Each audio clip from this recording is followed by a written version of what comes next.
स्वागत है आप सबका मेरी भविष्यवाणियों की पुस्तक में। तो आइए हम आज के पवित्र वचन को पढ़ेंगे जो कि परमेश्वर के दास प्रेरित अंकुर यूसुफ नरुला जी के द्वारा लिखा गया है। विरोध होने पर आप क्या कदम उठाते हैं?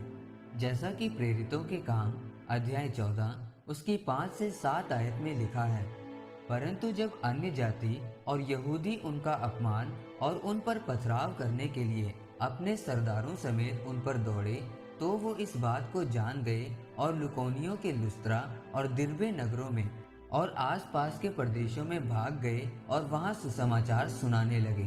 मेरे प्रियो, आप जानते हैं कि अपने सुसमाचार को लोगों तक पहुंचाने के लिए परमेश्वर ने पौलुस को चुना था।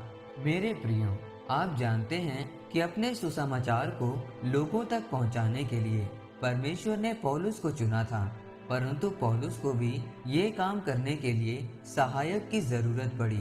और बाइबल में पौलुस ही वो प्रेरित है जिसने सबसे ज्यादा प्रभु यीशु मसीह का सुसमाचार अलग अलग देशों तक पहुंचाया और प्रचार किया और सबसे ज्यादा पत्रियों को लिखा।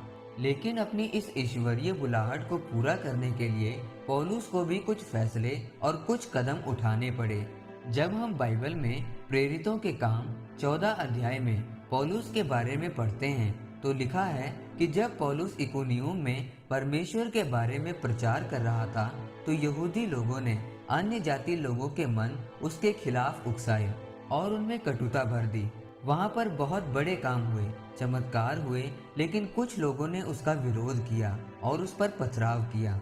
मेरे प्रियो, आज बहुत सारे लोग ऐसे हैं कि अगर उनका विरोध हो जाए तो वे उस काम को ही करना छोड़ देते हैं जिसके लिए उनका विरोध होता है और परमेश्वर की योजना को नहीं समझ पाते।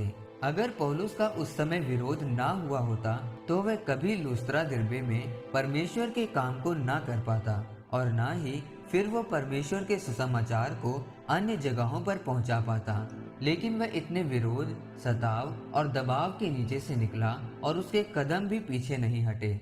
याद रखें, जब भी आपके जीवन में विरोध आए या परिवार दबाव डाले तो हमेशा अपना एक कदम आगे रखें और आगे बढ़ें, क्योंकि वही कदम आपकी बहुमूल्य आशीषों को निर्धारित करेगा। पौलुस को परमेश्वर ने ईश्वरीय मददगार भी दिए। आज जब लोगों पर उनका परिवार दबाव डालता है तो वह डर जाते हैं, चर्च आना बंद कर देते हैं। बाइबल में परमेश्वर ने कहा कि डरपोक मेरे राज्य में प्रवेश नहीं कर सकते। शैतान यही चाहता है कि आप डरें और डर कर चर्च आना बंद कर दें।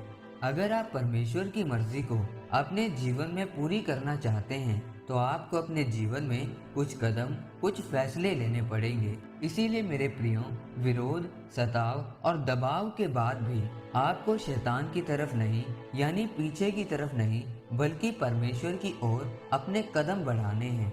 तब जो आशीष उस सताव, विरोध, दुखों के बीच से होकर आपको मिलेगी वह बहुत बहुमूल्य होगी। आमीन। आइए परमेश्वर के दास के द्वारा लिखे गए इस अंगीकार को आप मेरे साथ एक मन होकर करें। सर्वशक्तिमान परमेश्वर, इस वचन के लिए मैं आपका धन्यवाद करता हूँ। परमेश्वर, मैं अंगीकार करता हूँ कि मैं अपने दुख और विरोध के समय में भी अपने कदम आपकी ओर बढ़ाऊंगा और आपकी मर्जी को अपने जीवन में पूरी करूंगा। आमीन। परमेश्वर आप सबको आज के वचन के ऊपर मनन करने के द्वारा आशीषित करे।